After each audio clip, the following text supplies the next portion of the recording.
வாழ்த்துக்களும்.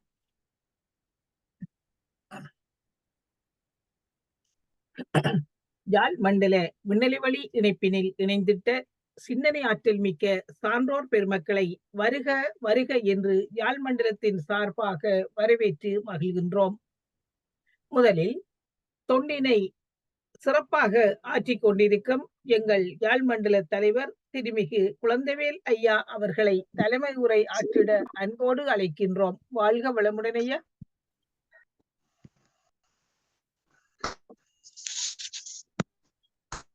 ஐயா வாழ்க வளமுடன்.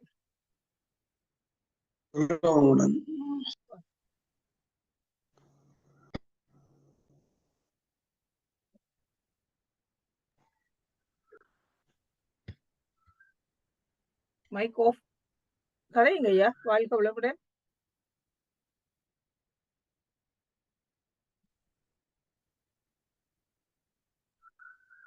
வாழ்க வளமுடன். கேக்குதாமா? ஓமையா வாழ்க வளமுடன்.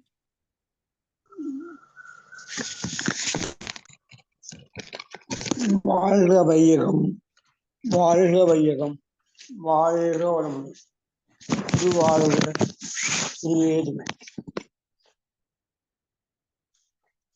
இதுவே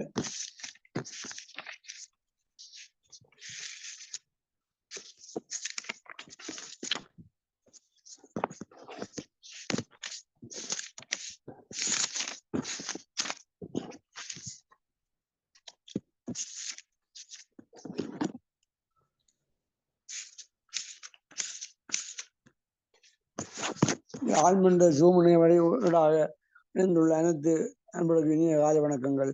தென்கோவில் அறக்கட்டளை தலைவர் பேராசிரியர் விநாயகம் அவர்களே, கோப்பா தொழில்நுட்ப பொறுப்பாளர் பேராசிரியர் ரோவாலா அவர்களே மற்றும் பேராசிரியர் தேவதாஸ் ஐயா அவர்களே மற்றும் தவமேற்றிய முருகேச பிள்ளை விஜயகுமாரியம் அவர்களே, பேராசிரியர் திருமதி பாலகிருஷ்ணன் அவர்களை, துணை பேராசிரியர் பாலகிருஷ்ணன் அவர்களை,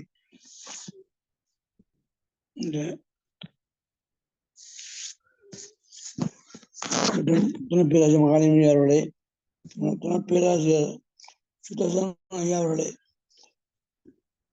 துணை பேராசிரியர் கோபாத்தம் நாகர்கோவில் தலைமை பொறுப்பாளர் மிகலிங்கம் மற்றும் தாதரை அவர்களே மற்றும் இந்த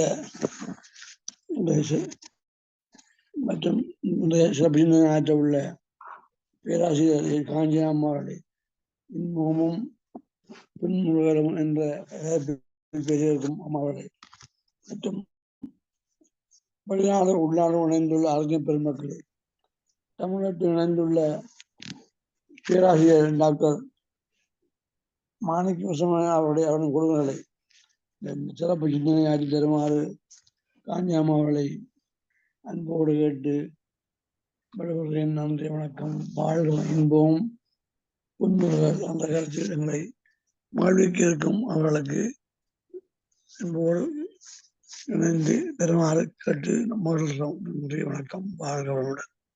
நன்றி ஐயா. தலைமை உரை வழங்கிய எங்கள் தலைவர் ஐயா அவர்களுக்கு எமது நன்றிகளும் வாழ்த்துக்களும். இறைவனின் ஆற்றலை, இயற்கையின் சட்டத்தை உணர உணர அதனோடு நாம் ஒன்றி நிற்கும் போது அன்பும் கருணையும் மலர்கிறது. அந்த கருணையில் பிறப்பதே இந்த இன்முகம் என்ற குறிப்பிரான். இன்முகமும் எளிமையுமே எனது செல்வம் என்கின்றார். குறிப்பிரான் வழியிலே இன்று எமக்கு இன்முகம் என்ற சிறப்பு தலைப்பினில் சிந்தனை வழங்கிட எம்மோடு இணைந்திருக்கின்றார் தமிழ்நாட்டு பேராசிரியர் காஞ்சனா அம்மா அவர்கள். அம்மாவை பற்றியதோர் அறிமுகத்தோடு நாம் அம்மாவை அழைத்திடுவோம். சேலத்திலிருந்து எம்மோடு இணைந்திட்ட பேராசிரியர் காஞ்சனா அம்மா அவர்கள் 20 வருடங்களுக்கு மேலாக தன்னை மனவளக்கலையில் இணைத்து தொண்டாற்றி மகிழ்ந்து கொண்டிருப்பவர். அன்னை யோகாம்பாள் தவமையத்தின் மன்ற தலைவராக விளங்கிடும் அம்மா அவர்கள் பள்ளி கல்லூரி மாணவர்களுக்கு பயிற்சி அளிக்கும் தன்னார்வ தொண்டராக திகழ்ந்து கொண்டிருக்கின்றார். அம்பாப்பேட்டை அறிவுத்திருக்கோயில் அறக்கட்டளையின் உப தலைவராகவும் செயற்படுகின்றார். இவ்வாறு பல சிறப்புகளை உடைய பேராசிரியர் காஞ்சனா அம்மா அவர்களை இன்முகம் என்ற சிறப்பு தலைப்பினில் எமக்கு சிந்தனை வழங்கிட அன்போடு அழைக்கின்றோம். வாழ்க வளமுடன் அம்மா. வாழ்க வளமுடன் அம்மா. வாழ்க வளமுடன் அம்மா கேக்குதா? கேக்குதம்மா. வாழ்க வளமுடன். கேக்குதுங்களா? கேக்குதம்மா. வாழ்க வளமுடன். வாழ்க வளமுடன் அம்மா. வாழ்க வையகம், வாழ்க வையகம், வாழ்க வளமுடன். குரு வாழ்க, குருவே துணை. தெளிவு குருவின் திருமேனி காண்டல், தெளிவு குருவின் திருநாமம் செப்பல், தெளிவு குருவின் திருவார்த்தை கேட்டல், தெளிவு குருவின் திரு உரு சிந்தித்தல் தானே. தப்பாது குரு உம்மை தம்மை தரத்தில் உயர்த்தி பிறவி பயனை நல்கும். யாழ் மண்டலத்தில் இணைந்துள்ள மெய் அன்பர்களுக்கு காலை வணக்கத்தையும் வாழ்த்தினையும் உரித்தாக்கிக் கொள்கின்றேன். வாழ்க வளமுடன். இன்றைய சிந்தனைகள் பாத்தீங்கன்னா, இன்முகம் புன்முறுவல் என்ற தலைப்புல நான் சிந்திக்க உள்ளேன். இதை இறையருளும் குருவருளும் நம்முள் உடன் இருந்து வழிநடத்த எல்லாம் வல்ல இறையருளும் குருவருளும் என்றென்றும் துணை நிற்குமாக.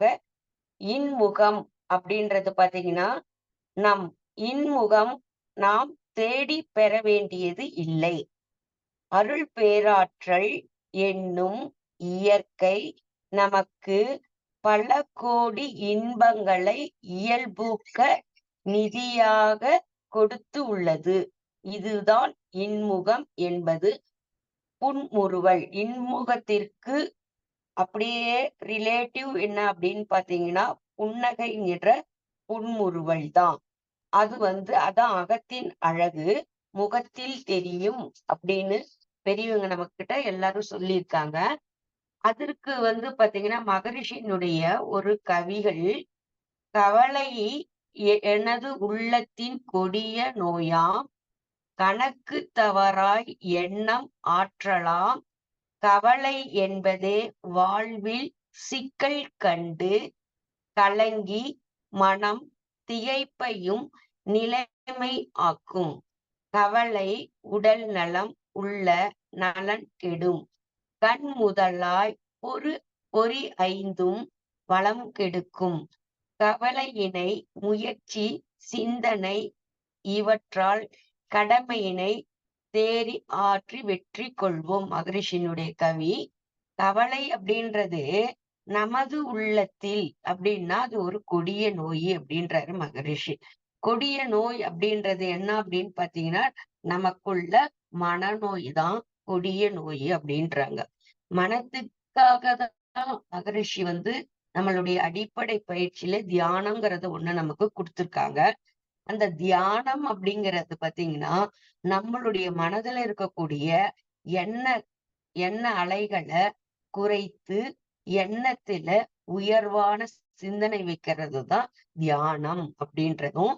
கணக்கு தவறாய் எண்ணம் ஆற்றலாம். கணக்கு தவறாய் அப்படின்னா, நம்மளுடைய மனதுல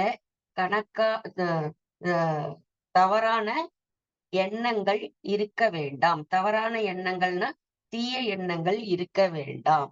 கவலை என்பதே வாழ்வில் சிக்கல் கண்டு. கவலை அப்படின்னு நம்ம கிட்ட ஒண்ணு வந்துடுச்சுன்னா, நம் மனிதர்களுக்கு வந்துடுச்சுன்னா அங்க வாழ்க்கையில சிக்கல் வந்துரும். அதனாலதான் உடலில் நோய், உள்ளத்தில் களங்கம், வாழ்க்கையில் சிக்கல், மனக்குழப்பங்கள் அப்படின்னு மகரிஷி சொல்றாரு. கலங்கிய மனம் திகைப்பையும் நிலைமையாகும். மனம் கலங்கிடுச்சுன்னா அங்க மனம் எப்படி இருக்கும்? திகைப்படைய செய்யும். அப்ப திகைப்படைக்கிறப்போ அந்த கவலை உடல் நலத்தையும் உள்ள நலத்தையும் கெடுக்கும் அப்படின்றாங்க. கண் முதலாய் பொறி ஐந்தும். அப்ப கண் முதலாய் அப்படிங்கிறது என்னன்னா, நம்மளுடைய கருமையம் தான். அந்த கருமையத்துல இருக்கக்கூடிய நம்ம பருவுடல்ல இருக்கக்கூடிய ஐம்புலன்களும் அடக்கம். அதையும் கெடுத்துரும்.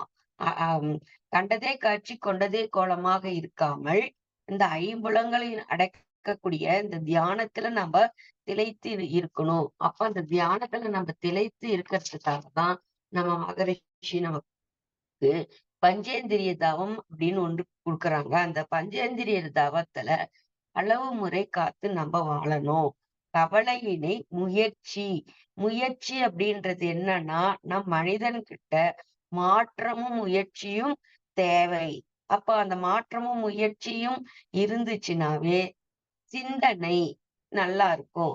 சிந்தனை நல்லா இருந்தாவே நம்மளுடைய எண்ணங்கள் உயர்வான எண்ணங்களாக இருக்கும். அப்ப நம்மளுடைய கடமைகளை நாம் தேர்ந்தெடுத்து வெற்றி கொள்வோம். தேர்ந்து எடுத்து அப்படின்னா அந்த இடத்துல நமக்கு ஒரு பயிற்சியும் ஒரு முயற்சியும் தேர்ச்சியும் பெற்று நம் வாழ்வுல வெற்றி கொள்வோம். அப்ப இன்முகம் அப்படிங்கிறது இறைநிலை தந்த ஒரு கொடை. அந்த கொடையை ஒவ்வொரு மனிதனும் கையாண்டு அந்த அகத்தின் அழகு முகத்தில் தெரியக்கூடிய அளவுக்கு நம்ம வாழ்க்கை சிறப்பாக வாழ வேண்டும் அப்படிங்கிறதுதான். அது போய் இதுக்கு கெடுறதுக்கு இன்முகம் கெட காரணங்கள் அப்படின்னு பார்த்தோம் அப்படின்னா ஏமாற்றம் தான் நம் வாழ்க்கையில் இருக்கு. நாம ஏமாந்துடுறோம். மற்றவர்களையும் எதிர்பார்த்தலுக்கும் அந்த குற்றம் பதிவை பிறர் மீது பழி போடுதலே இன்முகத்தை கெடுக்கும் அப்படின்றாங்க. நாமளும் கெடுத்துக்கிட்டு மத்தவங்களையும் கெடுக்கிறோம். அந்த கெடுக்கக்கூடிய வாழ்க்கையில இருந்து நம்ம விலகி மனம் பாத்தீங்கன்னா எப்படி இருக்கணும் அப்படின்னா ஒரு தெளிந்த நீரோடை மாதிரி இருக்கணும். அந்த தெளிந்த நீரோடை மாதிரி இருக்கிறப்போ நமக்கு மனம் கெட்டு போகாது, இன்முகம் கெடாது அப்படின்றாங்க. அந்த இன்முகம் நமக்கு கெட்டு போச்சுன்னா முகத்துல சுருக்கத்திற்கு காரணம் உண்டாகும் அப்படின்னா முக சுருக்கம் அப்படின்னு பாத்தீங்கன்னா அந்த முகம் ஒருத்தரை பார்த்து பிடிக்கல அப்படின்னா அந்த விருப்பு வெறுப்பு வந்துடுச்சுனாவே அங்க எந்த ஒரு செயல்பாடுகளும் அங்க இருக்காது. அதனாலதான் மகரிஷி என்னன்றாங்க உடல் ஆற்றலுக்கும் மன ஆற்றலுக்கும் உள்ள வேறுபாடு. அப்ப உடலில் உள்ள ஒரு மாற்றத்தையும் மனசுக்குள்ள ஒரு மாற்றத்தையும் அங்க கிடைக்குது. அப்போ தன் சொல்லுக்கும் பிறர் சொல்லுக்கும் உள்ள வேறுபாடு. அப்ப தன்னுடைய கருத்துக்கும் மத்தவங்களுடைய கருத்துக்கும் டிஃபரெண்ட் வந்துருதுங்க. அப்ப தேவைக்கும் இருப்புக்கும் உள்ள வேறுபாடு அப்படின்னு வருது. தேவையா ஒண்ணா இருக்குது, இருப்பு ஒண்ணாக இருக்குது. அப்போ அங்கேயும் நமக்கு அந்த ஒப்பீடு ஏற்படுது. அப்ப எதிர்பார்ப்புக்கும் நடப்புக்கும் உள்ள வேறுபாடா முடியுது. அப்ப எதிர்பார்த்தது ஒண்ணு நடந்தது ஒண்ணாக இருக்குது. அங்க நம்மளுடைய சூழ்நிலைகள் என்னன்னா ஏமாற்றமாக இருக்குது. அப்ப அந்த முக சுருக்கம் வந்துடுச்சுனாவே இவங்களுடைய மனநிலை சரியில்லை என்று பிறர் நம் மீது தவறான எண்ணங்கள் உருவாகும். அடுத்தது பாத்தீங்கன்னா நல்லவர்கள் யார் என்றும் கெட்டவர்கள் யார் என்றும் நமக்கு தெரிய தெரிய தெரியல. அத நம்ம எப்படி புரிந்து கொள்றது, எப்படி கையாளக்கூடியது அப்படின்னு பாத்தீங்கன்னா நாம் செய்த தவறான செயல்கள், நாம் செய்யக்கூடிய தவறான செயல்களை இறையாற்றலின் முரண்பான செயல்கள். ஆனால் ஏற்படும் முன்பதிவு கிடைக்கும் அதனால் ஏற்படும் விளைவுகளை இவைதான் மனிதனின் நல்லவர்கள் கெட்டவர்கள் என்று பிரித்து பார்க்கிறது. சொல்றாங்க நல்லவருக்கு ஒரு சூரியனும் கெட்டவனுக்கு ஒரு சூரியனும் உதிக்கல, எல்லாருக்கும் ஒரே ஒருதான். ஆனா நாம தான் என்ன பண்றோம், மனிதர்கள் தான் என்ன பண்றோம், வேறுபடுத்தி பாக்குறோம், ஒப்பிட்டு பாக்குறோம். அவங்க வேறு நாம வேறுன்னு. எல்லா மனிதனும் சமநோக்கு பார்வையாக இருக்க வேண்டும் அப்படின்றாங்க. அதனாலதான் வள்ளலார் கூட வாடியை பயிரை கண்ட போதெல்லாம் வாடினேன் அப்படின்றாங்க. அதுவும் ஒரு உணர்வு தான். மனிதனுடைய சிறப்பானதே உணர்வு தான். அந்த உணர்வின் மூலம் நம்ம வாழ்ந்தோம் அப்படின்னா நல்லவர்கள் கெட்டவர்கள் என்றும் யாரும் இவ்வுலகில் இல்லை அப்படின்னு. இதுக்குதான் மகரிஷி ஒரு பாடல் கொடுத்திருக்காரு. குற்றவாளி பாவி என்னும் உலகில் அப்படின்னு சொல்றாங்க. குற்றவாளி பாவி என்னும் உலகில் அப்படின்னு அந்த பாடல் பாத்தீங்கன்னா அதுல ரொம்ப எளிமையா நமக்கு கொடுத்திருக்காங்க. அந்த பாடல் பாத்தீங்கன்னா தப்பு கணக்கிட்டு தான் ஒன்றை எதிர்பார்த்தால் ஒப்புமோ இயற்கை விதி. ஒழுங்கமைப்பிற்கு ஒத்தபடி அப்போதைக்கு எப்போது அளிக்கும் சரி விளைவு எப்போதும் கவலையுற்று இடர்படுவர் இதை உணரார் அப்படின்னு. தப்பு யாரையும் நம்ம போடக்கூடாது. குற்றவாளி பாவி என்னும் மொழியிலே அப்படிங்கிறது யாரையும் நம்ம என்ன பண்ணக்கூடாது, தப்பு கணக்கு போடக்கூடாது. அந்த தப்பு கணக்கு போட்டு விட்டா நாமளும் ஏமாந்து போயிடுவோம், மற்றவர்களுக்கும் அந்த பாதிப்பு ஏற்படும் அப்படின்றாங்க. அப்போ அந்த மனசுக்கு அப்படிங்கிறப்போ பாத்தீங்கன்னா மனதிற்கும் வயிற்றுக்கும் லிங்க் இருக்கு, தொடர்புகள் இருந்துகிட்டே இருக்கு மனுஷனுக்கு. அப்ப அங்க நமக்கு உடல் ரீதியாக அந்த சுவாச தொந்தரவுகள் ஏற்படும்.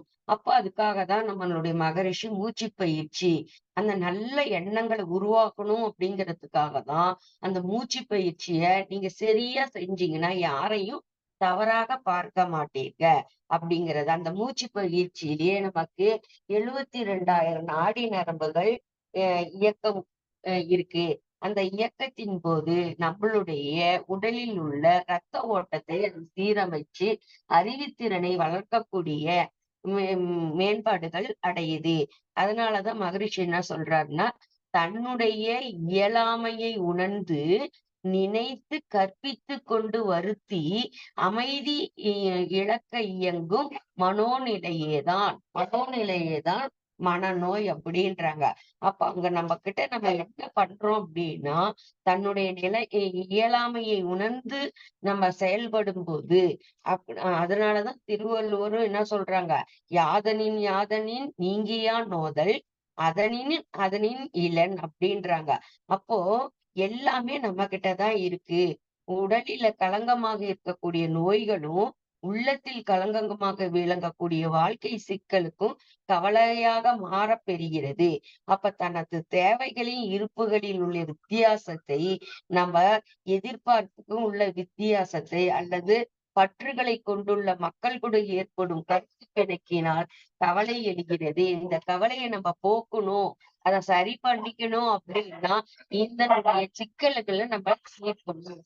இந்த சிக்கல்கள் எப்படின்னா, நம்ம கற்பனையாக எதிர்பார்த்தேன், தவறு செய்து விட்டேன், இங்கே நடந்ததை ஏற்றுக்கொள்வேன், இதற்கு மேல் என்ன வேண்டும், என்னுடைய முயற்சி அடைவேன். முயற்சி தான் இதுக்கு ரொம்ப முக்கியம். அந்த முயற்சியில நம்ம செயல்ல இறங்கி கவலை இருக்காது.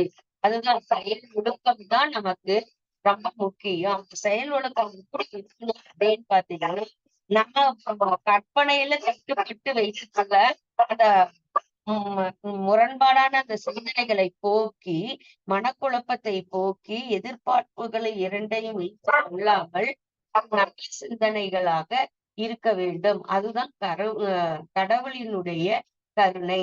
அந்த கடவுளினுடைய கருணை தான் மனிதனுக்கு சிக்கல் வரும்போது இறைநிலை ஒரு கதவை மூடினால் இன்னொரு கதவை திறப்பார் என்று மகரிஷி அதுக்கு ஒரு விளக்கம் கொடுக்கிறாரு.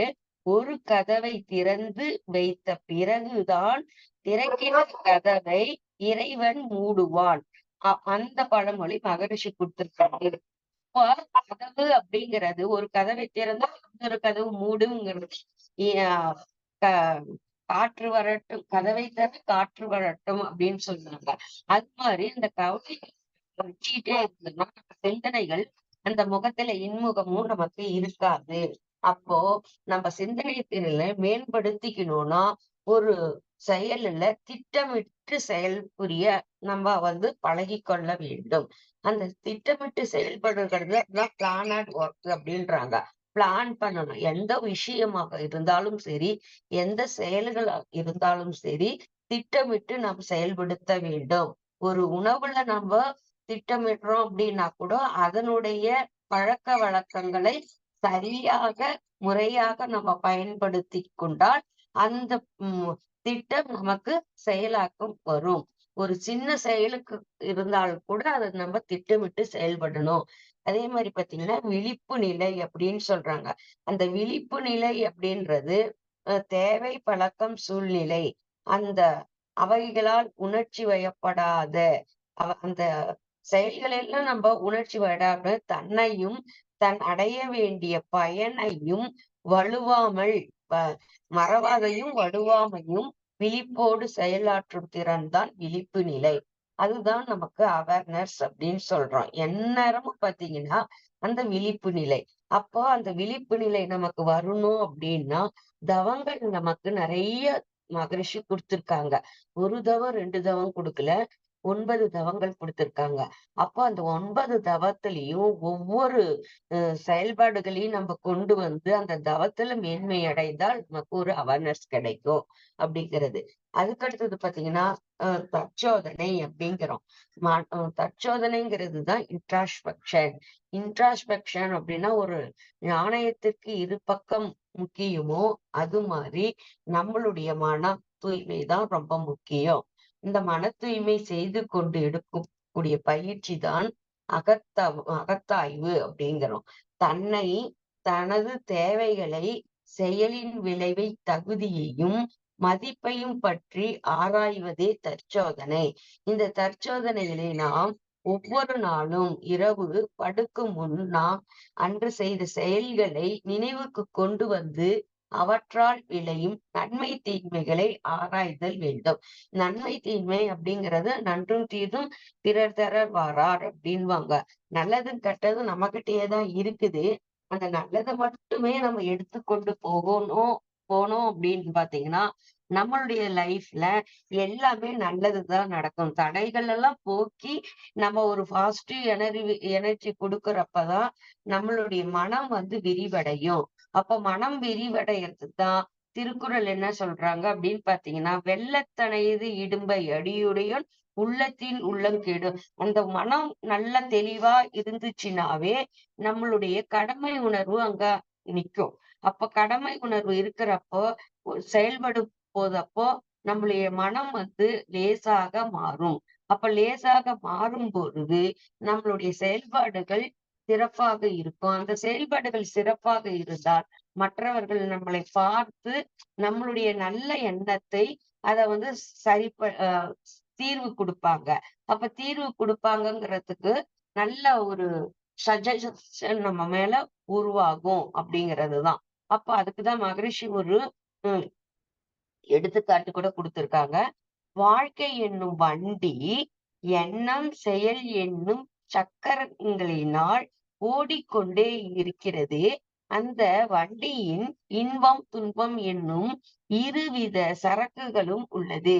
அப்ப ரெண்டுமே இருக்கு. நம்ம வாழ்க்கையில இன்பமும் துன்பமும் இருக்கு. நாம என்ன நினைக்கிறோம்? இன்பம் வந்தா மகிழ்ச்சியா நினைக்கிறோம். துன்பம் வந்தா அப்படியே துவண்டு போடுறோம். அப்ப துன்பம் வர்றப்ப நம்ம பயப்படாம இன்பத்தையே எந்நேரமும் நினைச்சா அதுக்கு மேல நம்ம தியானங்கள் செய்யறப்போ அமைதிங்கிறது ஒண்ணு நமக்கு உருவாகுது. அந்த அமைதியில தான் ஆழ்ந்த அமைதி அப்படின்னு சொல்லுவாங்க. சாந்தி யோகத்துல இந்த ஆழ்ந்த அமைதி நமக்கு கிடைக்குது. அந்த தவத்தை நம்ம வருட கணக்காலமும் செஞ்சாலும் அந்த அமைதியை நமக்குள்ள உருவாக்க முடியும்.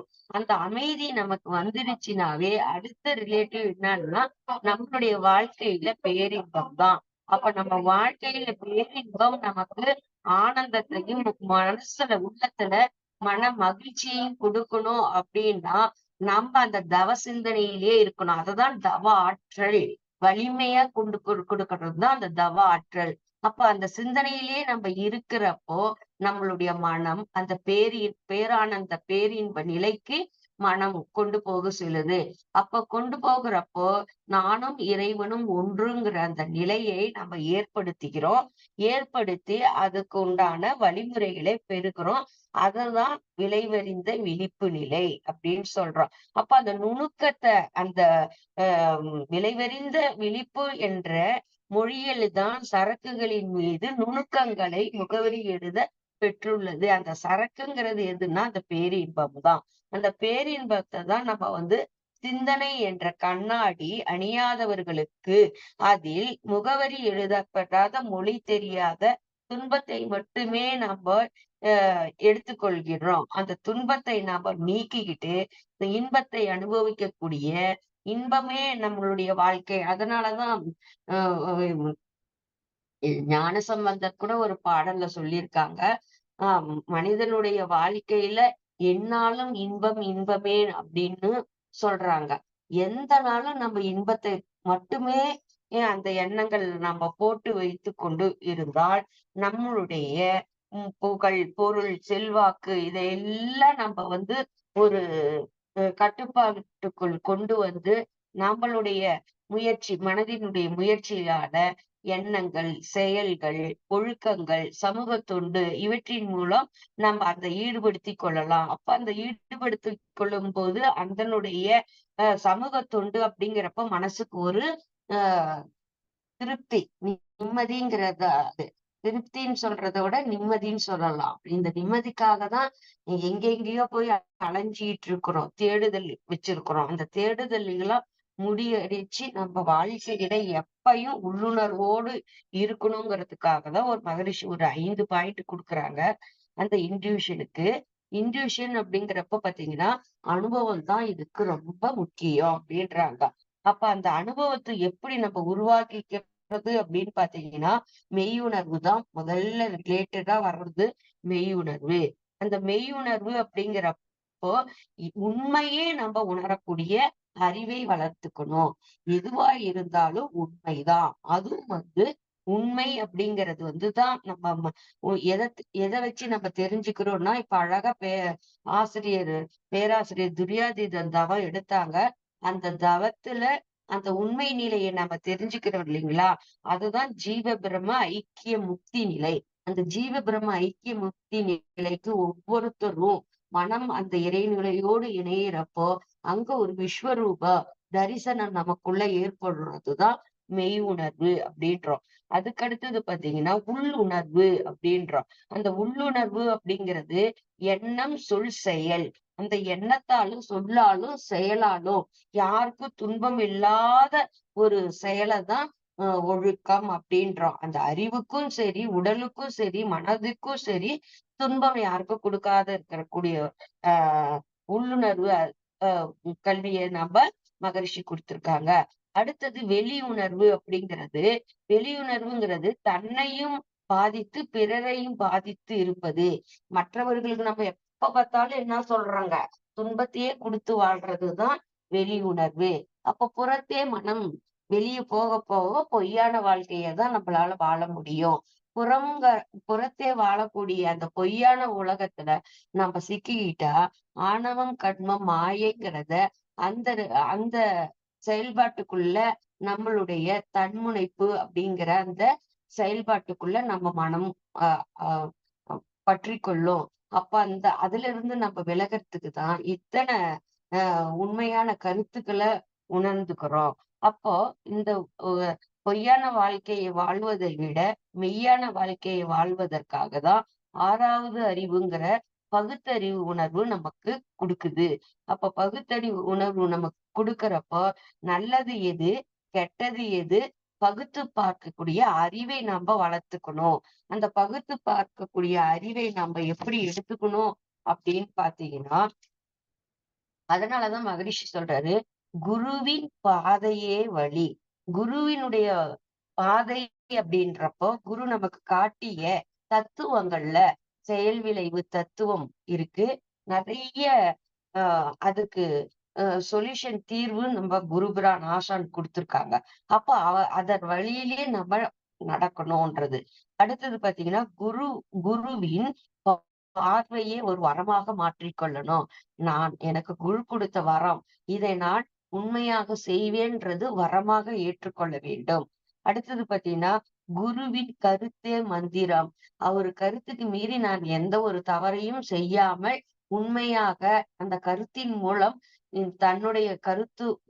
தன்னுடைய அறிவின் மூலமாகவும் குருவினுடைய அறிவுமாக இணைத்து கொண்டு மற்றவர்களுக்கு நல்ல கருத்துகளாக உபதேசம் கொடுப்பேன் என்றும் அவங்களுக்கு மந்திர வாக்குகளாக வாழ்க வளமுடன் வாழ்க வளமுடன் அப்படியே அவங்கள உருவேற்றி நாமளையும் அவங்களையும் இணைத்து கொண்டு நம்ம உதவி செஞ்சு நம்ம வாழணும் அப்படிங்கிறதுதான். அடுத்தது குருவின் எழுத்தே வாழ்த்து.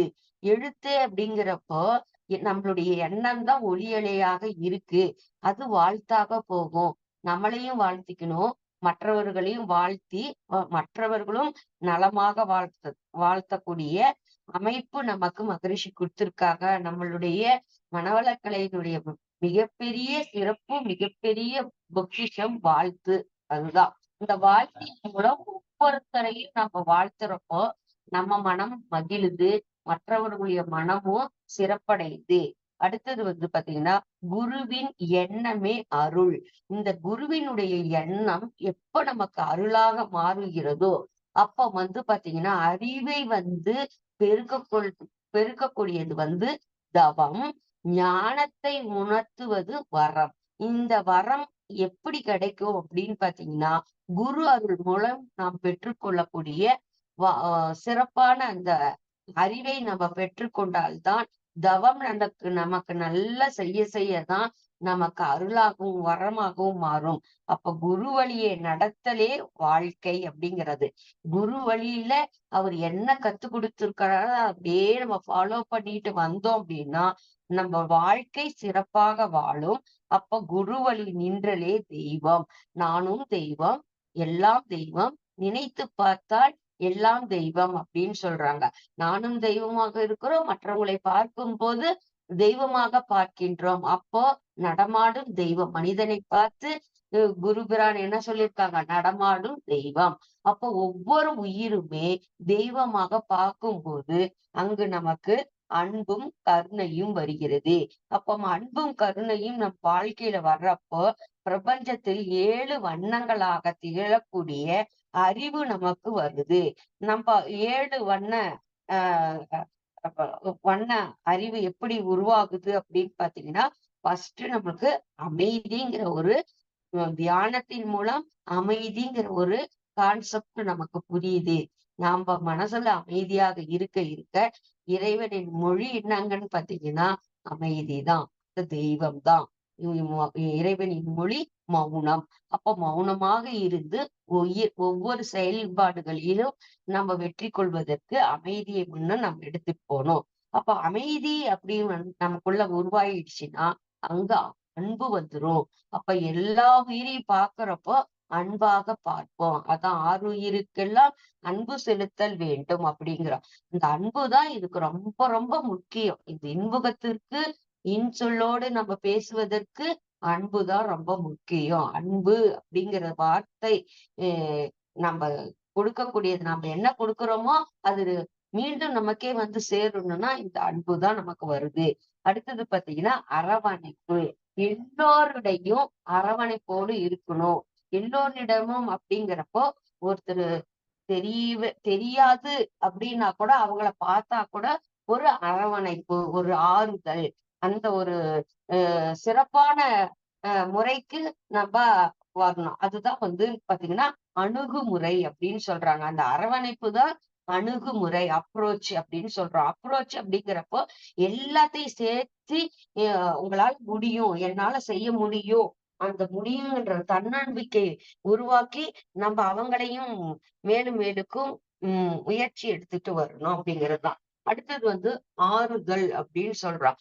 ஆறுதல் அப்படிங்கிறது இறைநிலை இருக்கு, குருபிரான் இருக்கு அப்படின்னு சொல்லி அவங்களுக்குள்ள ஒரு ஆறுதலான ஒரு வார்த்தைகள். அந்த வார்த்தையில தான் அவங்களுடைய அந்த ஒரு வித்தின் செகண்டுக்குள்ள அந்த மனமாற்றம் ஏற்படும். ஆறுதல் இல்லாம எந்த மாற்றத்தையும் நம்ம கொண்டு வர முடியாது.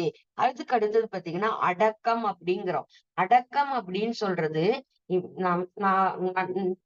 என்னுடைய செயல்கள்ல அடக்கம் இருக்கணும், சொல்லுல அடக்கம் இருக்கணும், எண்ணத்துல அடக்கமா இருக்கணும். அடக்கம் அப்படிங்கிறது எண்ணம் அப்படின்றது பாத்தீங்கன்னா அந்த உயர்வான எண்ணங்கள் தான். அதுல நமக்கு செயல் தான் ரொம்ப இருக்கு. அந்த செயல்கள்ல அடக்கமா இருக்கும். அதுதான் இருந்தும் இல்லாமல் இரு அப்படின்றாங்க. இருக்கிற மாதிரி இருக்கிறோம், ஆனா இல்லாம மாதிரி இருந்துக்கிறோம். இப்ப அடக்கம் நமக்கு வந்துருச்சுனாவே அறிவு அங்க வேலை செய்யும்.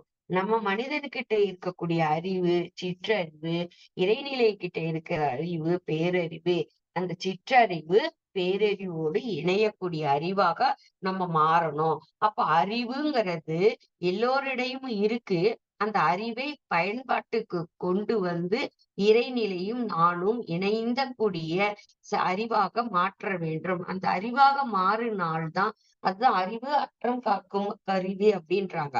அந்த அறிவை கொண்டுதான் நம்மளுடைய ஒவ்வொரு செயல்பாட்டுகளையும் நம்ம மேன்மை அடைய முடியும். அந்த மேன்மை அடையறதுக்காக தான் இந்த தியானங்கள் மூலயமாக அறிவை பெருக்கிக் கொள்ள முடியும். அப்ப அறிவை பெருக்கிக் கொண்டால் நம்ம கிட்ட இருக்கக்கூடிய ஆற்றல் பெருகும். ஆற்றல் பெருக பெருக நம் வாழ்க்கை வளமாக வாழ இந்த 7 கருத்துக்களை நம்ம பின்பற்றணும். அமைதி, அன்பு, அரவணைப்பு, ஆறுதல், அடக்கம், அறிவு, ஆற்றல். இந்த ஆற்றல் நம்ம கிட்ட இருந்தா நம்ம வாழ்க்கை வளங்கள் எப்படி இருக்கும் அப்படின்னு பாத்தீங்கன்னா சிறப்பாக மாறும். இந்த சிறப்பாக மாறுறதுக்காக தான் நம்ம இவ்வளவும் நம்ம எடுத்திருக்கோம். அந்த நம்ம எப்பயுமே பாத்தீங்கன்னா நல்ல குணங்களோடும் நல்ல பலன்களோடும் குணங்கள் அப்படின்றது பாத்தீங்கன்னா அந்த மகரிஷி அந்த நற்பண்புகளை கொண்டு வந்துருவாரு. அப்போ நம்ம ஒருவரை கெட்டவர்கள் என்றும் எண்ணும் போதுதான் நம் மனம் கெட்ட வடிவம் எடுக்கிறது. அதுவே குணம், நல்ல குணம் அப்படின்றது பாத்தீங்கன்னா பலன் எப்படி இருக்கும் அப்படின்னு பாத்தீங்கன்னா நல்ல நற்பலன்களாக மாறும். இந்த குணத்தை தான் பலனை நம்ம எடுத்துக்கிறோம். அப்போ சிக்கல் நம்ம வாழ்க்கையில அந்த சிக்கல் வராமல் இருக்கிறதுக்காகதான் ஒரு ஆன்மீகத்திற்கு அந்த நெறிகள் எல்லாம் எடுத்துக்கொண்டு நல்ல செயல்களையே செய்யணும் அப்படிங்கிறதுதான். அப்ப அந்த நல்ல செயல்களை செய்யறப்போ நல்ல பழக்கங்கள் உருவாக்குறப்போ வழக்கமாக கொண்டு வந்தால் இன்முகத்தோடு உள்ள பூரிப்போடு நம்மை சுற்றியும் அன்பும் மகிழ்ச்சியும் அது மனவளக்கலைக்குரிய கடமைகளாகவே உள்ளது. அது எல்லோருக்கும் நம்மளுடைய மகரிஷி இப்ப நம்ம மனவளக்கலை அன்பர்களை பார்த்தாலே அந்த மனம் ஒரு மகிழ்ச்சி. வாழ்க வளமுடன் என்று சொன்னாலே ஒரு மன மகிழ்ச்சி. அப்போ அந்த இடத்துக்கு நம்ம வந்துடுறோம். அந்த இடத்திற்கு அந்த செயல்பாட்டுக்கு நம்ம வர்றப்போ அந்த நிலை நிரந்தரமாக மாற்றிக்கொள்ள வேண்டும். அப்ப நிரந்தரமாக மாற்றிக்கொள்ளனா அந்த செயல்பாட்டுகளையே நம்ம ஊனி இருக்கணும் அப்படின்னு சொல்றதுதான். அந்த செயல்பாட்டுகளை நம்ம இருக்க இருக்க நம்மளுடைய அறிவு ஆற்றல்கள் எல்லாம் வளரும். அறிவு ஆற்றல்கள் எல்லாம் வளரும் போது நம்ம கிட்ட இருக்கக்கூடிய தேவையில்லாத அந்த களங்கங்களை போக்கி அப்போ அதுலதான் நமக்கு என்ன சொல்றாங்க அப்படின்னு பாத்தீங்கன்னா நல்ல எண்ணங்களை உருவாக்கும் போது நல்ல பாசிட்டிவ் எனர்ஜி நமக்கு வர்றப்போ அந்த சிந்தனைகள் எல்லாம் நமக்குள்ள உருவாக்கி தக்க வைத்துக் கொள்ளக்கூடிய ஆற்றல் வைத்துக் கொள்ளணும் அப்படிங்கிறதுக்காக தான் மகரிஷி என்ன சொல்றாங்க, அருட்காப்பும் ஒண்ணு போட்டுக்குங்க. அந்த அருட்காப்பு ஒண்ணு போட்டுருங்கன்னா அந்த எண்ணத்துக்கு வலிமை அதிகமாக இருக்கும். அந்த எண்ணம் அதிகமாக இருக்கும் போது நம்மளுடைய ஆன்மீக பயணம் ஆன்ம சக்தியை நமக்கு பெருக்க முடியும். அந்த ஆன்ம சக்தியை நம்ம பெருக்கும் போது ஆன்மாவில் இருக்கக்கூடிய உண்மைகளையும் அதனுடைய தோற்றங்களையும் மயக்கம் என்ற விசாரணைக்கு துவங்கக்கூடிய துவங்கக்கூடிய இதை நாம் ஆன்மீகம் அந்த வாழ்க்கையில ஆன்ம சக்தியை பெருக பெருக மனத்தில் இருக்கக்கூடிய சக்திகளை உருவாக்கும் போது பாத்தீங்கன்னா நமக்கு செயலிலுடைய ஒழுங்கமைப்பு ஒவ்வொரு ஒழுங்கமைப்பிலையும் நமக்கு என்ன வந்துடுது அப்படின்னு பாத்தீங்கன்னா மனிதனுடைய 6வது அறிவு மனமாக நல்லவர்களையும் அல்லவான உணர்வுகளை போக்கி உணர்ச்சி வயமான உணர்வுகளை போக்கி புறத்தில் இருக்கக்கூடிய உலகத்தையும் போக்கி அக உலகத்தை இயங்கிக் கொண்டிருக்கிறது தான் முற்றறிவு அப்படின்றாங்க. அந்த முற்றறிவுக்கு வரக்கூடிய அந்த தன்மையை நான் எடுத்துக்கணும் கையாளணும் அப்படின்றதுனாலதான் என்ன சொல்றாங்கன்னு பாத்தீங்கன்னா மனிதன் மனதை இதமாக வைத்துக் கொண்டிருப்பவன் மனிதன். அப்ப மனிதன் வாழ்க்கையில எப்பயும் வெற்றி மகிழ்ச்சி இன்பம் அமைதி அப்படிங்கிறதுதான். திறம்பட செய்யக்கூடிய அறிவு நம்ம மனவளக்கலைக்கு தான் உகந்தது. அந்த மனவளக்கலையில இருக்கக்கூடிய ஒவ்வொரு கருத்துக்களும் நம்ம வாழ்வியல்ல எடுத்துக்கிட்டு நம்ம போயிட்டே இருந்தோம் அப்படின்னா மகிழ்ச்சிங்கிறது அந்த பிறருடைய ஆறுதல் அந்த பேச்சு மற்றவர்களை ஆசீர்வாதம் வாங்கக்கூடிய மகிழ்ச்சியை தான் நமக்கு இன்பமாக இருக்கும். அதனாலதான் பகவத்கீதையில கூட என்ன சொல்றாங்க, நீ என்ன நினைக்கிறாயோ அதுவாக மாறுகிறாய் அப்படின்றாங்க. அப்போ என்ன நம்ம நினைக்கிறோம் அப்படின்றப்போ என்ன நினைக்கின்றோம் அதுவாக மாறுகின்றாய் அப்படின்னா அதனுடைய மனதிற்கும் அறிவுக்கும் அந்த சமுதாயத்திற்கும் நம்ம கொடுக்கக்கூடியது மகிழ்ச்சி தான். எல்லோரும் மகிழ்ச்சியாக இருக்கணும். அப்ப அந்த அற்புதமான குணத்தை தான் நம்ம மகரிஷி ஏற்பு திறன் என்ற ஒரு கருத்தை வைக்கிறாங்க. அந்த ஏற்பு திறன் எதை வந்தாலும் ஏற்றுக்கொள்ளக்கூடிய மனப்பக்குவத்தை நம்ம உருவாக்கி கொள்ளணும். அந்த மனப்பக்குவத்தை உருவாக்கி கொள்ளணும் அப்படின்னா நாம எனக்கு இந்த ஆஹ் தவங்கள்லாம் நல்ல சிறப்பான முறையில் பயன்படுத்தி எந்த தடைகளும் இல்லாமல் இருக்கிறதுக்காக தான் இவ்வளோ எண்ணத்திற்கு அப்பால எதுவுமே இல்லை. எண்ணமே இருப்பிடமாக இருக்குது. எல்லாமே நமக்கு எல்லாமே தெரிஞ்ச விஷயமாக இருந்தது. ஆனா மாத்திக்க மனம் ஒன்றுபடல. அந்த மனதை ஒன்றுபடுத்தக்கூடியதுதான் இந்த மனித வளர்ச்சியினுடைய மேம்பாடு. அந்த மேம்பாடுக்குள்ள நம்ம வரணும் அப்படின்னா நம்ம கடந்த கடந்த கால அனுபவத்தை நம்ம விட்டுட்டு, நிகழ்கால சூழ்நிலையை விட்டுட்டு, எதிர்கால விளைவுகளை விட்டுட்டு, நீ பிரசன்ட்ல இருக்கக்கூடிய மனதை பெருந்தன்மையா ஆக்கிக்கிட்டு எல்லா உயிரினத்திலும் இறைநிலை தோற்றமாக பார்த்துட்டு ஜாதி மதம் இனம் இன்றி பேதம் இன்றி அந்த இன்றி நம்ம வாழ்க்கையில சிறப்பாக வாழணும் அப்படின்னா சிறியன சிறியாமை சிறுத்தன பெருத்தலும் சிறியன போகாதாம்.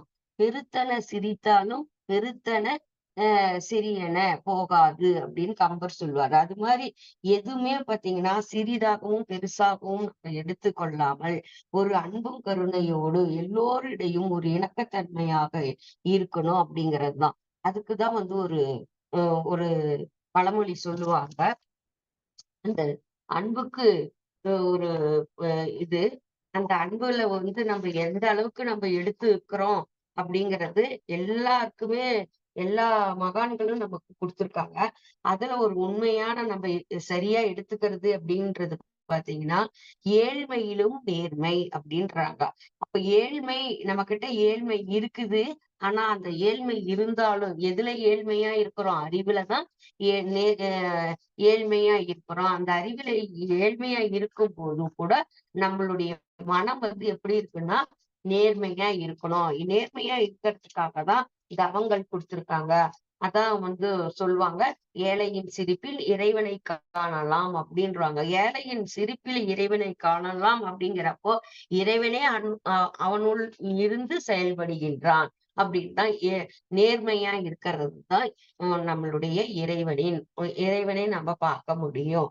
அடுத்தது பாத்தீங்கன்னா கோபத்திலும் பொறுமை அப்படின்றாங்க. கோபத்திலும் பொறுமை அப்படின்றப்போ கோபம் நடிப்பு சினமாக வைத்து கொள்ள வேண்டும். ஆனா அதையே வாழ்க்கையா எடுத்துட்டா அது கொடிய நோயாக மாறிடும். அதை விட்டு அதை மாத்தணும் அப்படின்னா பொறுமைதான் அதுக்கு கையாள வேண்டும். பொறுமை கடலிலும் தெரியுது. அப்ப பொறுமை கடலை அளக்க முடியுமான்னு பார்த்தா அளக்க முடியாது. இருந்தாலும் அந்த பொறுமைய நம்ம வாழ்க்கையில ரொம்ப ரொம்ப நம்ம அதை எடுத்துக்கணும். அந்த பொறுமைதான் நம்மளுடைய எல்லா செயலுக்கும் பெருசாக உதவும் அப்படிங்கிறதுதான். அடுத்தது பாத்தீங்கன்னா தோல்வியிலும் விடாமுயற்சி.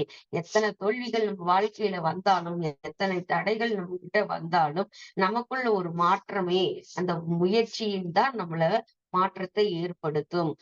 தோல்வியை நம்ம தோண்டு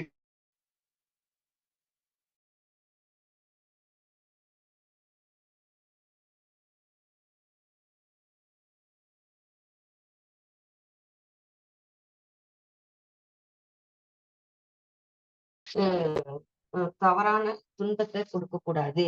அந்த தவறான துன்பத்தை கொடுக்காத இருக்கிறதுக்குதான் என்ன சொல்றாங்க அப்படின்னு பாத்தீங்கன்னா துன்பம் செய்யாதே உதவி செய் அப்படின்றாங்க. துன்பத்தை நம்ம செய்யவே கூடாது. அதனாலதான் இரண்டொழுக்க பண்பாடு. நான் எனது வாழ்நாளில் யாருடைய உடலுக்கும் மனதிற்கும் துன்பம் தரமாட்டேன். துன்பப்படும் உயிர்களுக்கு என்னால் முடிந்த உதவிகளை செய்வேன் அப்படிங்கிறது. அப்ப துன்பத்தை செய்யாதே உதவி செய் அப்படிங்கிறது. அடுத்தது செல்வத்திலும் எளிமை அப்படிங்கிறது. செல்வம் நம்ம கிட்ட எவ்வளவோ இருந்தாலும் இருக்குதுன்னு சொல்லி புகழாரம் பண்ணிட்டு அதனுடைய பாதையில நம்ம செல்லாமல் இருந்தும் இல்லாமல் இருக்கிற மாதிரி இருக்கிறோம் ஆனா இல்லாம இருக்கிறோம் அப்படின்றதுதான். அப்போ எல்லாமே நம்ம எல்லாம் தெரிஞ்சா கூட நடைமுறை மாற்றத்தை நம்ம ஏற்படுத்திக்கிறோமா அப்படின்னு பாத்தீங்கன்னா ஏற்படுத்துறதுக்கு முயற்சி செய்யறோம். ஆனா முயற்சி எந்த அளவுக்கு நமக்கு செயலுக்கு வருதுங்கிறது நமக்கு தெரியல. அப்போ அந்த குருபிரான் தான் நமக்குள்ள வந்து செயல்படுத்தணும் அப்படிங்கிறது. அடுத்தது பாத்தீங்கன்னா பதவியிலும் பணிவு அப்படின்றாங்க. அப்ப நம்ம கிட்ட ஒரு பதவிங்கிறது ஒண்ணு நம்ம கையாண்டோம் அப்படின்னா அங்க வந்து பணிவு வந்துரும். அந்த பணிவு அப்படிங்கிறது என்ன அப்படின்னு பாத்தீங்கன்னா, பணியுமாம் என்றும் பெருமை சிறுமை அணியுமாம் தன்னை வியத்து. அப்ப பணியக்கூடியது பணிவு நம்ம கிட்ட இருக்கணும். அப்ப பணிவு நம்ம கிட்ட வாழ்க்கையில வரணும் அப்படின்னா எல்லாத்துக்கிட்டையும் பணிவு பணிவு அப்படிங்கிறது அந்த நம்மளுடைய நடத்தை தான். யாரா இருந்தாலும் சரி பணிந்து போகணும். அவங்க சொல்லக்கூடிய அந்த செயல்கள்ல எவ்வளவோ ஆஹ் இது இருந்தாலும் சரி, நம்ம அந்த கையாளக்கூடிய முறை வந்து சொன்னா சொல்லிட்டு போறாங்க. அவங்களே அந்த இது மற்றவர்களே நம் மதிப்பை பெற்று அதன் மூலம் வெற்றி அடையக்கூடிய அடையறதும் சமுதாயத்தில் நல்ல மதிப்பை பெறவும் பெற செய்யக்கூடியதுதான் பணிவு. இந்த பணிவு தான் நம்மளுடைய நற்பண்பாக மாறக்கூடிய அவசியம் ஏற்படுது. அப்போ ஒவ்வொன்னையும் நம்ம பார்க்க போனோம் அப்படியே பார்த்துட்டே வந்தோம் அப்படின்னா அவ்வளவு தத்துவங்கள் அடக்கக்கூடிய கருத்துக்களை நம்ம மகரிஷி கொடுத்திருக்காங்க. நேர்மை அப்படிங்கறதுலயும் எப்படி கொடுத்திருக்காங்கங்க, எண்ணக்கூடிய எண்ணம் பேசக்கூடியது சிந்தனை செயல்பாடுகளே நம்ம நேர்மையா இருக்கணும் அப்படிங்கிறது. பொறுமை அப்படிங்கிறது அறியாமையிலும் பிறர் பேச்சாலும் செயலாலையும் சூழ்நிலைகளாலும் உணர்ச்சி வயமான இருத்தலும் மன்னித்தல் தான் இதனுடைய உண்மையில் வெற்றி அப்படிங்கிறாங்க. அது இப்போ பொறுமை அப்படிங்கிறது அவ்வளோ பெரிய இதா இருக்கு. துணிவு அப்படிங்கிறது தெளிவா இருந்தாதான் துணிவு வரும். அதுதான் தெளிந்தவனுக்கு தூக்கும் எடை அப்படின்னு சொல்லுவாங்க. தெளிவான அந்த மாற்றம் நமக்குள்ள வாழ்க்கையில இருக்கணும். அப்போ தெளிந்தவனுக்கு தூக்கும் மேடை பஞ்சு மெத்தை அப்படின்றப்போ துணிச்சல் நம்ம கிட்ட இருக்கணும். துணிச்சல் வந்து நல்ல செயலுக்கு நம்ம நல்ல தன்மைகளுக்கு உருவாகணும் அப்படிங்கிறதுதான். அப்போ தனது உயிரை காத்துக்கொள்ள அந்த காப்பு தேவைகளை பூர்த்தி கொள்ளணும் அப்படின்னா அந்த செயல்பாடுகளை நம்ம வெற்றியோடு செயல்படணும். தனக்கும் பிறருக்கும் துன்பம் இன்றி இன்பம் காத்து வாழ அதுதான் அறநெறி அப்படின்றாங்க. அந்த துன்பத்தை நம்ம வந்து போக்கிக்கிட்டு அறநெறி வாழ்றதுல நிக்காதுதான் அறம் செய்ய விரும்பு. அந்த அறம் செய்ய விரும்பு அப்படிங்கிறதும் தானும் சமுதாயத்துல இருக்கக்கூடிய இயற்கைகளை இந்த இணைப்பின் மூலம் இந்த தத்துவங்களை நம்ம ஆராய்ந்து தெரியக்கூடிய அறிவை மேற்கொள்றோம். அதுலதான் நமக்கு வந்து என்ன வருது அப்படின்னு பாத்தீங்கன்னா அறநெறிங்கிறது ஒழுக்கம் ஈகை கடமை. இதையெல்லாம் நம்ம ரிலேட்டிவா நம்ம வாழ்க்கையில தினசரி அப்ளை பண்ணிட்டே வந்திருந்தா நம்ம சிந்தனையும் சீர்திருத்தத்தையும் சிக்கனத்தையும் வாழ்ந்தோம்னா சிறப்பான வாழ்ந்தோம் அப்படின்னா இந்த பணிவு அப்படிங்கிறது பொருளாதாரத்தை மேம்படுத்தி கொண்டு நம்மளுடைய வாழ்க்கையில அந்த பணிவான தன்மை நமக்கு மாறும். அப்ப பணிவான தன்மை நமக்குள்ள வரத்துக்கான இயல்புகளை இறைநிலை கொடுத்துரும். அந்த இறையின் உணர்வு நம்ம பெறணும்னா உள்ளதை உணர்தல் அல்லதை விடுதல் நல்லதை செய்தல். எந்த ஒரு செயலுக்கும் எண்ணம்தான் வாழ்வாக இருக்கு. இறைவனுக்கு இலக்கணம் தெரியாது. ஆனா பாசிட்டிவ் என்ற எனர்ஜி மட்டுமே அதுக்கு. அப்ப அந்த பாசிட்டிவ் எனர்ஜி நமக்குள்ள வந்தோம்னா உடலுக்கு ஆரோக்கியம் அந்த முக்கியமா இருக்கு. அப்போ உடல் ஆரோக்கியம் தான் நம் தேவைக்கு முக்கியம். அப்ப நம்ம நோக்கம் என்ன என்று தெரிந்து கொள்ள வேண்டும். அந்த நோக்கத்தை தெரிந்து கொண்டால் அந்த நோக்கத்தை தெரிந்து அறிந்து நம்மளுடைய செயல்பாட்டுகளை அந்த செயல்பாட்டுகளை திருத்தி கொண்டால் நம்ம எண்ணத்தில் உயர்வாக இருக்கும். ஒழுக்க வாழ்க்கையில் எண்ணத்தின் மூலம் இயற்கை நம் வசமாக மாறும். இயற்கை நம் வசமாக மாறும்போது உணர்ந்து தவம் செய்ய செய்ய எண்ணும் போது பலன் அதிகமாக இருக்கும். அப்ப பலன்கள் அதிகமாக இருக்கும் பொழுது நம்மளுடைய வாழ்க்கையில் எப்பயும் பாத்தீங்கன்னா அந்த ஒரு இன்பமான வாழ்க்கை. அந்த இன்பமான வாழ்க்கையில தான் ஒரு சிறிய கதைகள் சொல்றோம். அந்த அந்த சிறிய கதை மூலமா இத நம்ம புரிஞ்சு கொள்ள முடியும் அப்படிங்கிறது தான். அந்த புரிஞ்சு கொள்ளக்கூடியது எது அப்படின்னு ஒரு ஒரு பெரிய பக்திமான்கள் இருந்தான் ஒருத்தன். அந்த பக்திமான்கள் வந்து பாத்தீங்கன்னா எப்பயும் நான் தான் சாமி கும்பிடுவேன், நான் என்னை விட்டா இந்த உலகத்துல சாமி கும்பிடுறதுக்கு ஆள் இல்ல, பக்தியில நான் சிறந்தவன் அப்படிங்கிறது தற்புகழ்ச்சி மாதிரி உம் தற்பெருமை உம் உம் மாதிரி அவன் இருந்துட்டு இருந்தான். அப்ப வந்து ஒரு நாள் அவன் கோயிலுக்கு போனான். அந்த கோயிலுக்கு போற வழியிலேயே அவனுடைய செருப்பு வந்து அறுந்து போயிடுச்சு. அப்ப அறுந்து போற சமயத்துல அங்க ஒருத்தர் செருப்பு தேய்த்து ஆஹ் கடை வைத்திருந்தாங்க. அவங்க கிட்ட போய் இந்த செருப்பு தைச்சு கொடுப்பா அப்படின்னு கேட்டாரு. அதனால என்ன சாமி, நான் தைச்சு கொடுத்துட்றேன் அப்படின்னு சொல்றாரு. அப்ப அவரும் தைச்சு கொடுத்துட்றாரு. அந்த தைக்கிறவரும் தைச்சு கொடுத்துட்றாரு. அவரு காசு கொடுக்குறாரு, தைச்சதுக்கு காசு கொடுக்குறாரு. காசு கொடுக்கறதுக்கு கொடுக்குறப்ப அந்த தைக்கிற செருப்பு தொழிலாளி வந்து காசு வேணாங்கய்யா அப்படின்னு சொல்றாரு. அப்ப காசு வேணாம்னப்ப வேற என்னப்பா, இல்ல எனக்கு ஒண்ணு செஞ்சு கொடுங்க அப்படின்னு. நீங்க கோயிலுக்கு தான் போறீங்க, என்னால கோயிலுக்கு இந்த தொழிலை விட்டுட்டு போய் சேரல. ஆனா நான் அந்த தொழில் மூலமா ஒரு காணிக்கை எடுத்து வச்சிருக்கேன். இந்த காணிக்கை வந்து அந்த கோயில் உண்டியல போட்டுருங்க ஐயா அப்படின்னு சொல்றாங்க. சரி, அது வந்து தயக்கத்தோடு வாங்கிட்டு தான் அவர் செய்யறாரு. அவருக்கு அந்த செயல்கள்ல முழு ஈடுபாடுகள் இல்ல. இருந்தாலும் நம்ம செருப்புக்கு கூலி வாங்கல, இருந்தாலும் நம்ம இதை செய்யலாம்னு சொல்லிட்டு கோயிலுக்குள்ள போறாரு. கோயிலுக்குள்ள போறது அவருடைய பக்தியினுடைய வெளிப்பாட்டை காமிக்கிறாரு. வெளிப்பாடுகளை காமிக்கிறப்போ இறைவன் அவர் டெய்லி அந்த தெய்வ பக்தியில ரொம்ப ஆழ்ந்து சிறப்பா இருக்கிறங்கிற ஒரு மமதையிலேயே இருந்து வழிபடுறவரு. அதனால அவர் வந்து அந்த அந்த எண்ணத்துல அவரு அந்த இறைவன் கிட்ட அன்னைக்கு வழிபட்டுட்டு இருக்கிறாரு. அதுக்கப்புறம் ரெண்டாவது அந்த செருப்பு தேய்க்கிற தொழிலாளியினுடைய காணிக்கைய இறைவனுக்கு சமர்ப்பிக்கிறாரு. சமைக்கிற சமர்ப்பணம் செய்யறப்ப இறைவன் கையில வாங்கிக்கிற அதிசயத்தை அவர் பாக்குறாரு. ஏன் நாம இவ்வளவு நாள் டெய்லியும் ஒரு நொடி பொழுதும் இல்லாத பக்தி அன்பை செலுத்திட்டு இருக்கிறோம். நமக்கு வந்து இந்த கையில வாங்கல இறைவன். இவரு செருப்பு தைக்கிற தொழிலாளி வந்து பாத்தீங்கன்னா இந்த பக்தியில சிறந்து விளங்கி அவருடைய அந்த காணிக்கையை கையில வாங்குறாரு. அது வந்து பாத்தீங்கன்னா அவருக்கு அதிசயமாகவும் இருக்குது, ஆச்சரியமாக இருக்குது. இன்னொன்னு ஒரு பக்கம் பொறாமையா இருக்குது. அதுக்கப்புறம் இன்னொரு பக்கம் ஒரு இது என்னன்னா, அவரு கூலி கொடுத்து அந்த காணிக்கை கொடுத்தது அவருக்கு கொண்டு போய் காணிக்கை செலுத்தி கையில வாங்கினது இல்லாத, இது வந்து அந்த பக்தருக்கு ஒரு அந்த இத கொண்டு போய் குடுத்துரு, ஒரு பொருளை கொடுக்குறேன் கொண்டு போய் குடுத்துருன்னு ஒரு இறைவன் சொல்றாரு.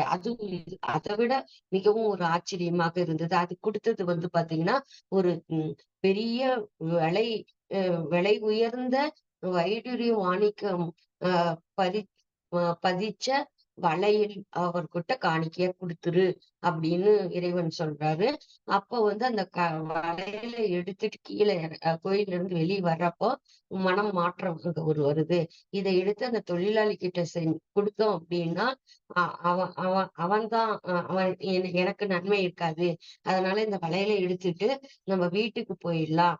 வீட்டுக்கு போயிட்டா நம்ம வீட்டுல இருக்கக்கூடிய மனைவி வந்து ஒரு ஐடியா, நல்ல சிந்தனை கொடுப்பாங்க. அதை மூலமா வச்சு நம்ம அதுல பண்ணலாம் அப்படின்னு. அப்போ அவங்க வீட்டுக்கு போறாங்க. வீட்டுல அவங்க மனைவி கிட்ட கொடுக்குறாங்க அந்த வளையல. அந்த வளையல அந்த மனைவி பார்த்ததுமே, இவ்வளவு பெரிய உயர்ந்த வளையல் யார் கொடுத்தாங்கன்னு, இல்ல இது மாதிரி நடந்த விஷயங்கள் எல்லாம் அவங்க மனைவி கிட்ட சொல்றப்போ, அப்போ வந்து இறைவனா பார்த்து இது நம்ம அவர் மூலியமா நம்ம கொடுத்திருக்காரு, இதை நாம தான் வச்சுக்கணும் அப்படின்னு அந்த மனைவி சொல்றாங்க. அந்த மனைவி சொல்றத கேட்டுட்டு இவரு என்ன பண்ணிடுறாங்கங்க, வீட்டுல வைக்கிறதுக்கு முயற்சி பண்றாரு. வீட்டுல வந்து இன்னொரு நிமிஷம் ஒரு யோசனை வருது. இன்னொரு நிமிஷம் இது வந்து நம்ம வீட்டுல இருந்தா இன்கம் டேக்ஸ் எல்லாம் வந்துரும், இந்த பொருள் எல்லாம் நம்ம வீட்டுல வச்சிருக்க கூடாது, அதனால இதை என்ன செய்யலாம்னு திருப்பி யோசனை சிந்தனை வருது. திருப்பி சிந்தனை வர்றப்போ அந்த மனைவி சொல்றாங்க, இத வந்து நம்ம ஊர் ராஜா கிட்ட கொடுத்துருங்க. இது வந்து இதன் மூலயமா நமக்கு பணம் வரும். அது இல்லாத வந்து நம்ம யாரையும் நம்ம யாருக்கும் பயந்துக்க தேவையில்லை. ராஜா நமக்கு பணமுடிப்பும் கொடுப்பாரு, புகழும் கொடுப்பாரு, பேரும் நமக்கு கிடைக்கும். நீ கொண்டு வந்து கொடுத்துருக்குறன்னு பேரும் கிடைக்கும் அப்படின்னு அந்த மனைவி வந்து சொல்றாங்க. திருப்பி ராஜா கிட்ட கொண்டு போய் அந்த வளையல குடுக்குறாரு. இது மாதிரி குடுத்தாங்க அப்படின்னுட்டு. அப்ப அந்த ராஜா என்ன சொல்றாரு அப்படின்னு பாத்தீங்கன்னா, அவருடைய மகாராணி கிட்ட கொண்டு போய் குடுக்குறாரு. அந்த மகாராணிங்கிறது ஒரு நல்ல வளையல் வந்து அழகாக இருக்கு. நான் வச்சுக்கிறேன். ஆனா வந்து ஒரு வளையல் யார் கொண்டு வருவா? இதுக்கு இன்னொன்று வளையல் இருந்தாதான் வளையலையும் நாங்க போட முடியும் அப்படின்னு சொல்லி இன்னொரு வளையல் கேக்குறாங்க. மகாராஜா வந்து மீண்டும் வந்து அவர்கிட்ட வந்து இன்னொரு வளையல் கொண்டு வந்தாதான் உனக்கு வந்து அதனுடைய இதெல்லாம் புகழெல்லாம் இருக்கும். இல்லைன்னா உனக்கு சிறை தண்டனை. இது வந்து பெரிய ஆபத்துக்கு முடியும். உன்னை நான் வந்து சிறையில கூட வைக்கிறதுக்கு நான் நஞ்ச மாட்டேன் அப்படின்னு சொல்லிடுறாரு. அப்ப இது என்னடா அது வம்பா போயிடுச்சு அப்படின்னு பார்த்தா, திருப்பி செருப்பு தைக்கிற கூலியாளிகிட்டயே நம்ம வந்து இந்த யோசனையை கேட்கலான்னுட்டு திருப்பி அங்க போகிறப்போ பாத்தீங்கன்னா, அவர் சொல்றாரு, இது ஒண்ணும் பெரிய விஷயம் இல்ல. இறைவன் கிட்ட நான் திருப்பியும் காணிக்கை கொடுக்குறேன். இறைவன் என்கிட்ட கொடுத்துருவாருன்னு அப்படின்னு ஈஸியான சாதாரணமான பதில அவரு சொல்லிடுறாரு. அன்பினுடைய வெளிப்பாடுல அவர் சொல்லிடுறாரு. சரி, இப்ப பார்க்கலாம். இன்னொரு வளையல் என்கிட்ட ஒரு வளையல் இருக்கு. இன்னொரு வளையல் நீ எடுன்னு பாத்தீங்கன்னா, அவரு அந்த காணிக்கை வச்சிருக்கக்கூடிய பையில கைய விட்டா திருப்பி அதே மாதிரி வளையலே இன்னொன்னு வருது. அப்போ இது எப்படி நீ இங்க வந்துச்சு? இது கடவுள்கிட்ட தானே இருக்குது அப்படின்னா, கடவுள் என்னுள்ளேயும் இருக்கிறாரு, மற்றவர்களுக்குள்ளேயும் இருக்கிறாரு. எங்கும் நீக்கமற நிறைந்துள்ள இறைவன் எல்லா இடத்துலயும் இருக்கிறாரு. அது நமக்குள்ள இருந்து புரிஞ்சு செயல்பட்டா எல்லாம் நமக்கு நன்மையாக இருக்கும் அப்படின்னு அந்த தொழிலாளிக்கு நல்ல ஒரு இதுதான் நம்மளுடைய அந்த கிளைமேக்ஸான இருக்கிறது. நமக்குள்ள இருக்கக்கூடிய கல்விகளையும் அறிவுகளையும் உணர்ந்து இறைவன் நமக்குள்ளதான் இருக்கிறாங்கிற ஒரு எண்ணத்துல இருந்தோம் அப்படின்னா, எந்த செயல்களையும் அந்த ஈகோங்கிற யாரிடமும் அந்த ஈகோ இருக்காத நம்ம வாழ்க்கையில வாழ்றதுதான் இந்த ஆன்மீக நெறிகளுடைய இந்த மனவளக்கலையிலுடைய அந்த சிறப்புகளே நம்ம ஒவ்வொருத்தரும் இந்த கையாண்டுனா இறைவன் இருக்கிறான் என்ற உண்மை நிலையை உணர்ந்து பழக்க வேண்டும். அந்த பழக்கத்தால் வழக்கமாக கொண்டு வந்தால் இன்முகத்தோடு உள்ள பூரிப்போடு நம்மை சுற்றி அன்பும் மகிழ்ச்சியும் மன நிறைவும் தெய்வீக பொக்கிஷமாக உயர்த்தி ஒவ்வொரு மனவள கலைஞரும் இன்முகத்தோடு வாழ்வோம் என்று சொல்லி இந்த சிந்தனையை நிறைவு செய்து கொள்கின்றேன். வாழ்க வளமுடன். இந்த வாய்ப்பளித்த அனைவருக்கும் நன்றி, வாழ்த்துக்கள். வாழ்க வளமுடன். நன்றி அம்மா. அம்மா வாழ்க வளமுடன். வாழ்க வளமுடன் அம்மா. இன்முகம் பற்றி பலதரப்பட்ட விடயங்களை எடுத்து நமக்கு விளக்கங்களை தந்திருக்கின்றீர்கள். இன்முகத்தை நாம் தேடி பெற வேண்டியதில்லை. அருள் பேராற்றல் இயற்கையிலேயே கொடுத்துத்தான் இருக்கிறது. அந்த இறைநிலை தந்த கொடையாகிய இன்முகத்தை நாம் ஒவ்வொருவரும் அடைய வேண்டும்.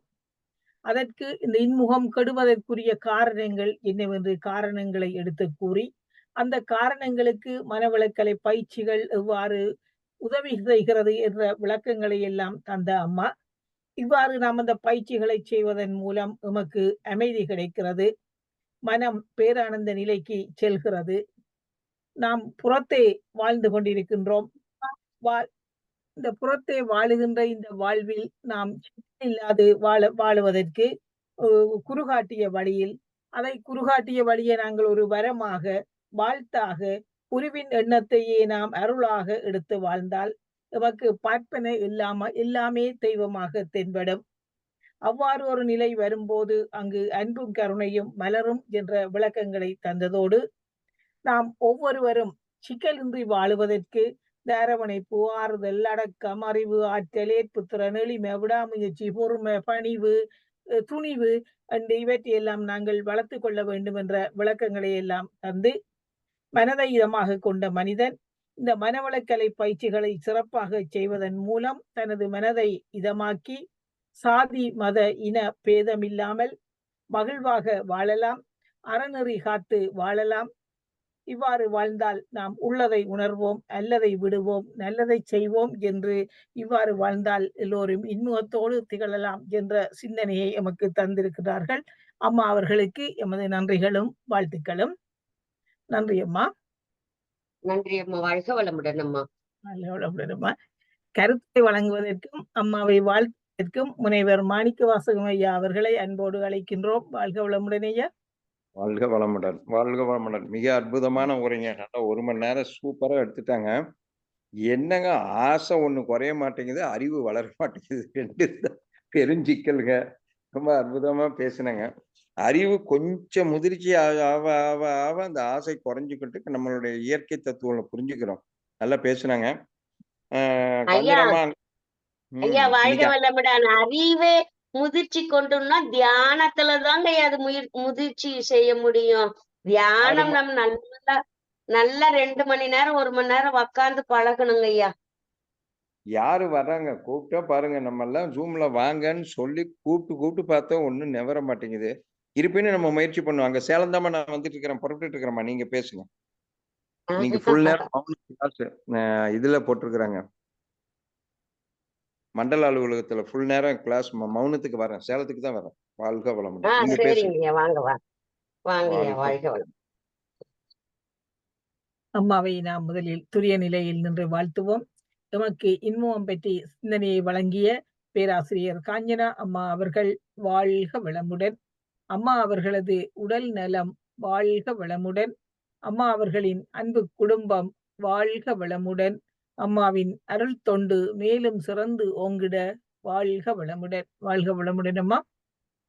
வாழ்க வளமுடன் அம்மா. நன்றி. அன்பர்கள் ஏதாவது அம்மாவிடம் கேட்க விரும்பினால் கேட்டுக்கொள்ளலாம்.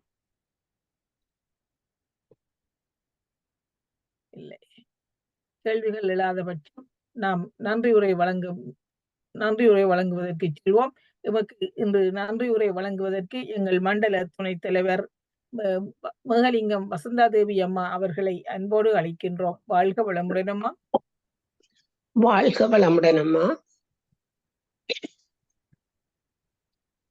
வாழ்க வையகம், வாழ்க வையகம், வாழ்க வளமுடன். குரு வாழ்க, குருவே துணை. இனிய காலை பொழுதிலே இணைய வழியில் யாழ் மண்டலத்தில் இணைந்துள்ள அனைத்து சான்றோர் பெருமக்களுக்கும் காலை வந்தனங்கள் உரித்தாகட்டும். இன்றைய அருமையான சிந்தனையை கேட்டு அகமகிழ்ந்து இருக்கிறோம். இன்முகம், புன்முறுவல், இது இரண்டும் ஒருவருடைய வாழ்க்கையிலே மிகவும் முக்கியமானது.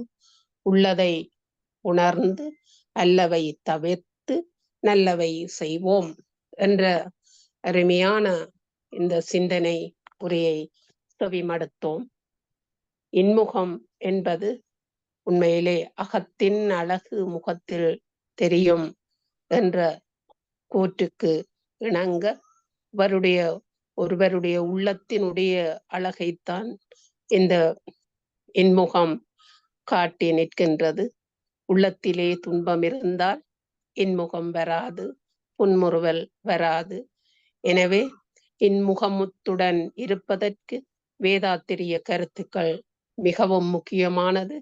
குருவழியை பின்பற்றினால் அகத்தாய்வு அகத்தவத்தை செய்து நாம் இன்முகத்துடன் வாழலாம் என்ற பொருள்பட மிகச்சிறப்பான உரையை ஆற்றி அமர்ந்திருக்கின்ற மதிப்பார்ந்த சேலத்து பேராசிரியர் காஞ்சனா அம்மா அவர்களுக்கு யாழ் மண்டலத்தின் சார்பாக நம்முடைய அன்பான நன்றியை தெரிவித்து மகிழ்ச்சி அடைகின்றோம்.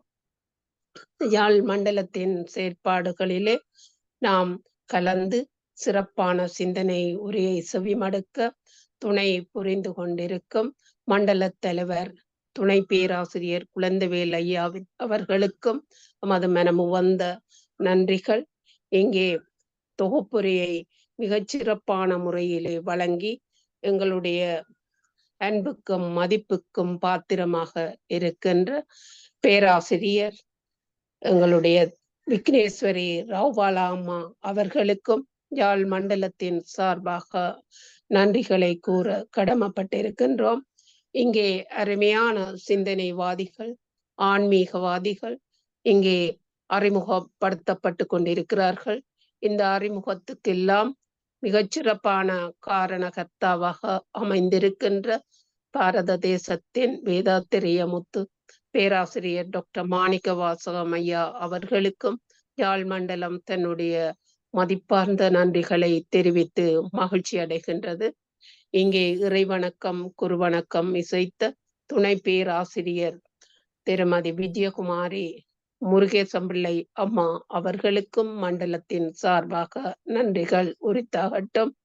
இங்கே அமைதி தவம் வேண்டி துரியாதீத தவத்தை இயற்றி ஒவ்வொருவருடைய மனத்தையும் அழகுபடுத்திய அமைதிப்படுத்திய துணை பேராசிரியர் தேவதாஸ் ஐயா அவர்களுக்கும் யாழ் மண்டலம் தனது நன்றிகளை தெரிவித்து இந்த இணைப்பிலே கலந்து சிறப்பித்துக் கொண்டிருக்கும் அனைத்து சான்றோர் பெருமக்களாகிய உங்களுக்கும் யாழ் மண்டலத்தின் சார்பாக நன்றி கூறி அமைகின்றேன். வாழ்க வையகம், வாழ்க வையகம், வாழ்க வளமுடன். நன்றி அம்மா. நன்றி அம்மா. சிறப்பாக நன்றியுறதனை நவின்ற வசந்தாதேவி அம்மா அவர்களுக்கு எமது நன்றிகளும் வாழ்த்துக்களும். உலக நல வாழ்த்து கிடைப்பதற்கு முருகேசபிள்ளி அம்மா வாழ்க வளமுடன். வாழ்க வளமுடன். வாழ்க வளமுடன். உலக நல வாழ்த்து. உலகமெல்லாம் பருவமழை ஒத்தபடி பெய்யட்டும், உழவரெல்லாம் தானியத்தை உவப்புடனே பெருக்கட்டும், பல தொழில்கள் புரிகின்ற பாட்டாளி உயரட்டும், பகுத்துணர்வில் தொகுத்துணர்வு பண்பாட்டை உயர்த்தட்டும், கழகங்கள் போட்டி பகை கடந்த ஆட்சி நடக்கட்டும், கல்லாமை கடன் வறுமை களங்கங்கள் மறையட்டும், நல வாழ்வை அளிக்குமை ஞான ஒளி வீசட்டும், நல வாழ்வை அளிக்கும் ஞான ஒளி வீசட்டும், நம் கடமை அறவாழ்வின் நாட்டத்தே சிறக்கட்டும், நம் கடமை அறவாழ்வின் நாட்டத்தே சிறக்கட்டும். வாழ்க வையகம், வாழ்க வையகம், வாழ்க வளமுடன். அமைதி அமைதி அமைதி. நன்றி அம்மா. நன்றி அம்மா. சிறப்பாக உலக நல வாழ்த்து செய்த முருகேசபிள்ளை அம்மா அவர்களுக்கு எமது நன்றிகளும் வாழ்த்துக்களும். இன்று எமக்கு இன்முகம் என்ற தலைப்பினில் சிறப்பு சிந்தனையை வழங்கிய காஞ்சனா அம்மா அவர்களுக்கும், முனைவர் எமக்கு பேராசிரியர்களை எல்லாம் இணைத்து தந்து கொண்டிருக்கின்ற முனைவர் மாணிக்க வாசகம் ஐயா அவர்களுக்கும், எங்கள் தலைவர் ஐயா அவர்களுக்கும், இணைப்பிலே இணைந்து கொண்டுள்ள அன்பு உள்ளங்களாகிய நீங்களும் உங்கள் அன்பு குடும்பமும் வாழ்க வளமுடன் என்று யாழ் மண்டலத்தின் சார்பாக உங்கள் அனைவரையும் வாழ்த்தி இந்த நிகழ்வை நாம் இனிதே நிறைவு செய்து கொள்கின்றோம். நாளை காலையும் ஒரு சிறந்த பேராசிரியரோடு இணைந்து கொள்வோம் என்று கூறி உங்களிடமிருந்து விடைபெற்றுக் கொள்ளுகின்றோம். நன்றி. வாழ்க வளமுடன். நன்றி அம்மா. வாழ்க வளமுடன். நாளைக்கு மலர்விழி ராஜன் பவானின்னு சொல்லிருங்க. நாளைக்கு மலர்விழி ராஜன் அம்மா எடுக்கிறாவாம். வாழ்க வளமுடன். உங்களுக்கு பிளேயர் போட்டிருக்கிறேன் பாருங்க, கலையிலே போட்டு விட்டேன். ஓகே, நன்றி. நான் பார்க்கல. வாழ்க வளமுடன். வாழ்க வளமுடன். நன்றி ஏமா. நன்றி அம்மா. ஆஃப் பண்றேன்.